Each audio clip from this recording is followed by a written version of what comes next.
Ever heard of Quida? One man's obsession with sushi drove him to the brink of bankruptcy. But that's just the beginning of Japan's bizarre tales. What else hides in this intriguing culture? Here are 15 bizarre facts found only in Japan. Number 1. Capsule hotels sleeping in a box. Imagine checking into a hotel where your room is less room and more pod. That's the reality of capsule hotels in Japan, where guests cozy up in compact pods that could easily be mistaken for futuristic coffins. These pods are stacked side by side, creating a honeycomb-like structure that maximizes space efficiency. Sure, they might not offer sprawling views of the city skyline, but they're a hit among budget-conscious travelers and adventurous souls alike. But what's it really like inside these tiny sleep chambers? Well, picture a snug space equipped with just the essentials: a bed, a small TV, and maybe a tiny shelf for your belongings. Claustrophobic? Surprisingly, many guests find the experience cozy rather than confining. It's like having your own little cocoon in the heart of a bustling city. Plus, the communal areas of these hotels often boast modern amenities like hot baths and lounges, making up for the compact sleeping quarters. It might seem like a quirky novelty, but capsule hotels are serious business in Japan. They're not just a passing trend, they've become a staple of the country's hospitality scene. So next time you find yourself in Tokyo or Osaka and looking for a unique place to crash for the night, why not give a capsule hotel a try? Who knows, you might just emerge from your pod feeling surprisingly refreshed. Number 2. Hikikomori. Extreme social withdrawal. In a world where social media dominates our lives, imagine choosing to completely disconnect from society. This is the reality for some individuals in Japan, known as Hikikomori. These are not just introverts or shy folks, they're people who have made a conscious decision to withdraw from social interactions, often for months or even years at a time. It's a phenomenon that's both puzzling and deeply ingrained in Japanese culture. So, what leads someone to become a hikikomori? The reasons are as diverse as the individuals themselves. Some cite overwhelming societal pressures, intense academic expectations, or the fear of failure as reasons for retreating into isolation. For others, it's a form of protest against the rigid norms of Japanese society. Whatever the cause, hikikomori has sparked debates about mental health, social dynamics, and the pressures faced by modern individuals. For those who do choose this lifestyle, their days often revolve around solitary activities like gaming, reading, or watching movies. They may rely on family members to provide for their basic needs, creating a complex dynamic within households. While it's a lifestyle that might seem unfathomable to many, for some hikikomori, it's a way of coping with the overwhelming demands of the outside world. Number 3. Quida, eating yourself into bankruptcy. Picture this: a man walks into a high-end sushi restaurant, ready to indulge in some of the finest seafood Japan has to offer. Little does he know, this meal will lead him down a path of financial ruin. This is the essence of Quida, a Japanese term that translates to eating oneself into bankruptcy. It's not just a cautionary tale, it's a phenomenon that has left many scratching their heads. So how does one eat oneself into financial oblivion? Well, it's all about indulgence without restraint. In the case of our sushi-loving protagonist, he developed a taste for the exquisite flavors of premium sushi. Every visit to the restaurant meant shelling out hundreds of dollars, an expense he couldn't sustain in the long run. Soon, his bank account dwindled, and he found himself facing a mountain of debt, all for the love of raw fish. But it's not just sushi that can lead to Quida. Japan's culinary landscape is rich and diverse, offering everything from lavish kaiseki meals to decadent wagyu beef dinners.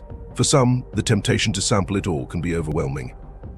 So, the next time you find yourself in Japan, surrounded by tantalizing food options, remember the cautionary tale of Quida. Enjoy the cuisine, but perhaps with a side of financial prudence. Number 4. Vending machines galore.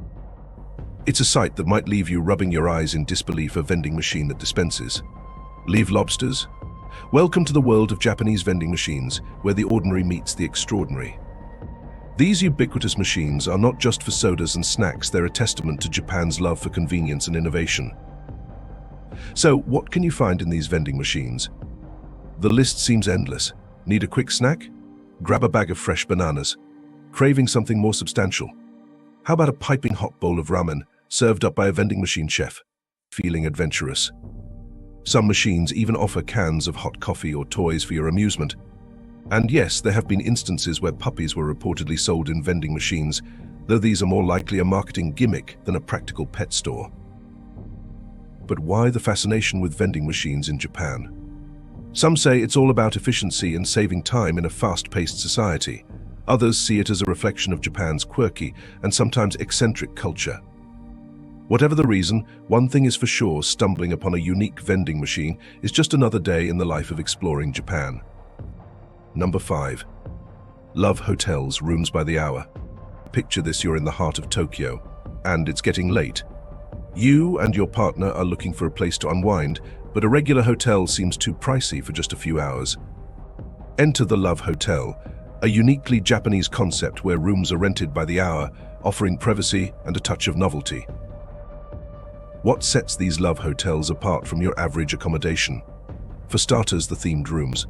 From futuristic sci-fi chambers to romantic Parisian suites, these hotels cater to every taste and fantasy. Some rooms feature whirlpool baths, mirrored ceilings, and even karaoke machines for a night of entertainment. It's like stepping into a movie set designed for intimacy. But love hotels aren't just for couples looking for a quick rendezvous. They also serve as a discreet space for those needing privacy away from prying eyes, need to catch up on sleep between flights. A love hotel might be the answer. Want to spend a few hours relaxing in a luxurious setting without booking a full night? Love hotels have you covered. While the concept might raise eyebrows in some cultures, in Japan, love hotels are an accepted part of the hospitality landscape. Number 6. Purikura, photo booths on steroids. Say cheese. But not just any cheese with a sprinkle of sparkle, a dash of cute, and a whole lot of kawaii. Welcome to the world of Purikura, where photo booths are transformed into magical realms of photo editing wonder. In Japan, these booths are more than just places to snap a quick pic. They're a beloved pastime for teenagers and young adults alike. So, what makes Purikura so special? It's all about customization. Step into one of these booths, and you'll find yourself faced with a plethora of editing options. Want to add hearts and stars to your photo? Done. How about enlarging your eyes and giving yourself that coveted anime look? Easy. With just a few taps on the screen, you can transform an ordinary snapshot into a work of art. But Purikura isn't just about editing, it's also a social experience. Many booths are designed for groups, allowing friends to squeeze into the frame and create lasting memories. Some booths even offer virtual backgrounds, so you can pretend you're on a tropical beach or soaring through outer space. It's like Instagram filters come to life. Number 7. Maid cafes, cosplay and cuteness overload. Welcome home, master. Imagine being greeted with these words as you step into a cafe. No, you haven't accidentally wandered onto the set of an anime. You're in a maid cafe, a uniquely Japanese establishment where waitresses don frilly maid costumes and treat customers like royalty. But it's not just about the costumes. Maid cafes offer a full, immersive experience. From the moment you enter, you're transported into a world of kawaii overload. Waitresses address you as master or mistress, and they perform cute and sometimes elaborate rituals, like drawing hearts in your coffee foam or playing games with you. The menu is just as whimsical as the atmosphere, with dishes and drinks themed to match the cafe's aesthetic. Ever wanted to sip a latte with a cute cat face drawn in foam? Maid cafes have you covered. And don't forget the desserts shaped like adorable animals or decorated with colorful sprinkles. For fans of anime and cosplay, maid cafes are a dream come true.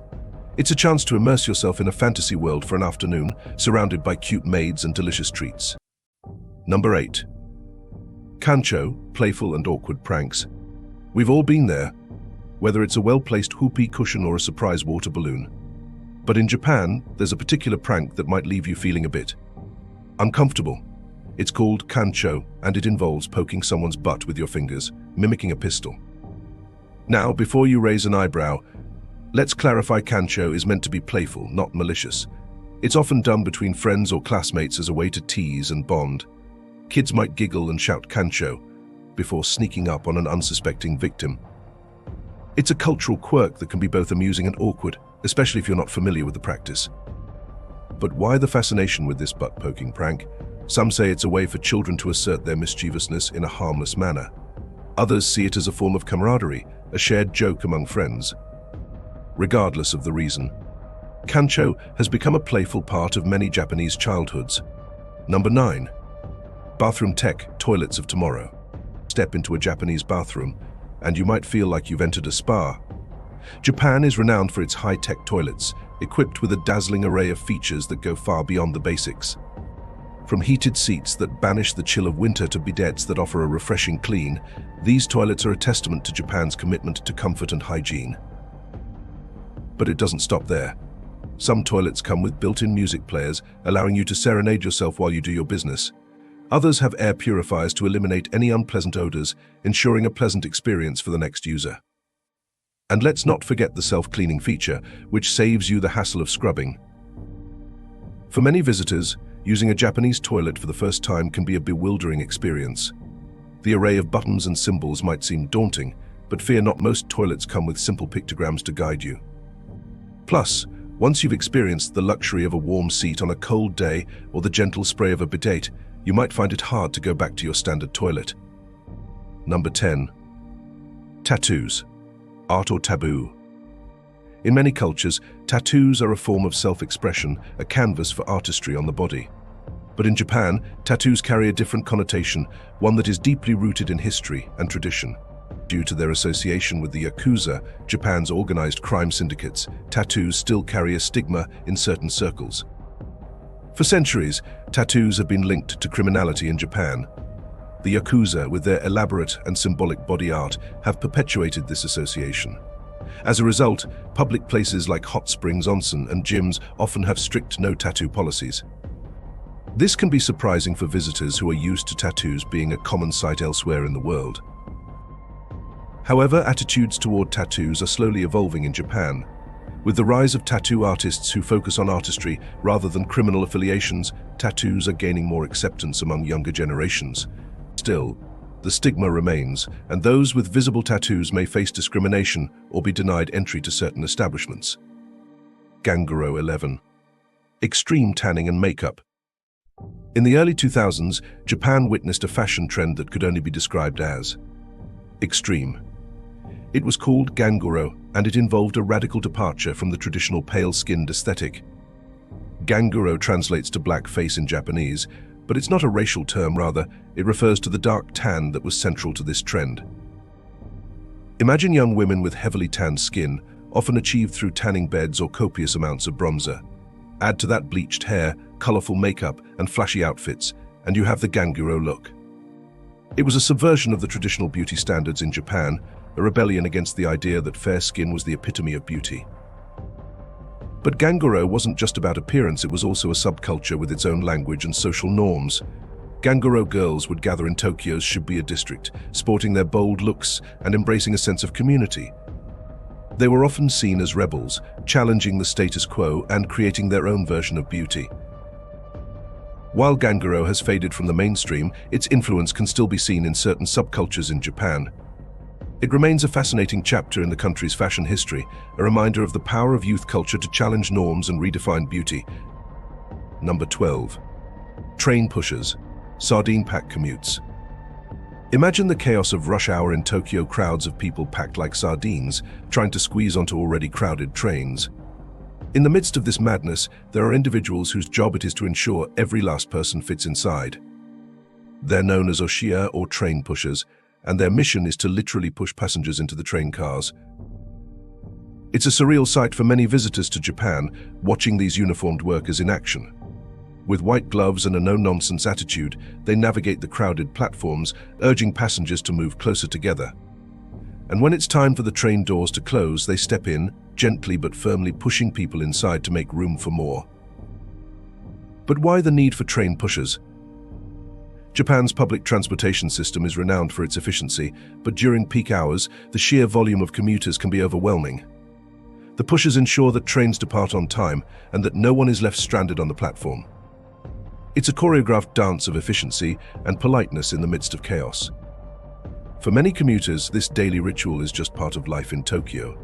They've mastered the art of fitting into tight spaces and navigating the crowded trains with ease. Number 13. Pillow boyfriends and girlfriends. Who needs a real-life partner when you have a Dakimakura or body pillow? In Japan, These pillows are more than just a place to rest your head, they're a form of companionship for those seeking comfort without the complications of a relationship. Picture a pillow adorned with the image of an anime character, a celebrity, or even a custom design based on your preferences. For some, these pillows are more than just objects, they're cherished companions.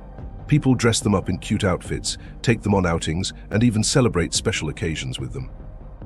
It might sound bizarre to outsiders, but in Japan, the Dakimakura is a part of the otaku culture, where devotion to fictional characters runs deep. But the Dakimakura isn't limited to anime characters. Some people opt for pillows featuring real-life celebrities or even custom designs based on their own fantasies. It's a way to express fandom, find comfort, and perhaps escape the complexities of real-world relationships. While it might seem unconventional to some, for those who embrace the Dakimakura lifestyle, it's a source of joy and comfort. So, the next time you see someone cuddled up with a body pillow in Japan, remember that to them, it's more than just a pillow, it's a companion. Number 14. KFC Christmas tradition. When you think of Christmas dinner, images of roast turkey and cranberry sauce might come to mind. But in Japan, there's a different holiday tradition that involves a certain fast food chain, Kentucky Fried Chicken KFC. Yes, you read that right, KFC has become synonymous with Christmas in Japan. It all started with a clever marketing campaign in the 1970s that positioned KFC as the go-to Christmas meal. The Kentucky for Christmas campaign struck a chord with the Japanese, who embraced the idea of indulging in fried chicken on December 25th. Today, it's not uncommon for families to place their KFC orders weeks in advance to ensure they get their fill of the Colonel's secret recipe. So, what does a KFC Christmas meal look like in Japan? Think buckets of crispy fried chicken, complete with sides like mashed potatoes and coleslaw. Some locations even offer special Christmas-themed buckets and desserts, adding a festive touch to the meal. For many Japanese, it's a tradition that's as much about convenience as it is about the taste of that familiar blend of herbs and spices. While it might seem unusual to outsiders, the KFC Christmas tradition has become deeply ingrained in Japanese culture. So, if you find yourself in Japan during the holiday season, consider joining in on this quirky culinary tradition. Who knows, you might just start a new holiday tradition of your own. And finally, number 15. Used panty vending machines. Myth or reality? Now, for the sexually taboo, the infamous used panty vending machines of Japan. Yes, you've probably heard the story's legendary machines purportedly dispensing worn underwear, ready for the taking. It's a titillating tale that's captured the imaginations of many, but is there any truth to it? The reality is a bit more nuanced. While used panty vending machines have been sensationalized in media and urban legends, they are largely a myth. The idea likely stems from Japan's fascination with vending machines and its sometimes quirky approach to sexuality. However, there have been isolated incidents where such machines were discovered, often operated illegally and swiftly shut down. So, where does this myth come from? It's hard to say for sure, but Japan's reputation for blending the traditional with the unconventional likely plays a role. The country's open attitude towards sexuality and the existence of vending machines for various items might make the idea seem plausible. While the used panty vending machine remains more fantasy than reality, it's a reminder of Japan's complex relationship with sexuality. So, the next time you hear someone mention this titillating tale, remember that reality and myth often blur in the land of the rising sun. These stories from Japan are a testament to the country's unique blend of tradition, innovation, and eccentricity. And that's a wrap. If you enjoyed this video, then you're going to love this one. Click the video on the screen right now and take a look. And as always, thanks for watching.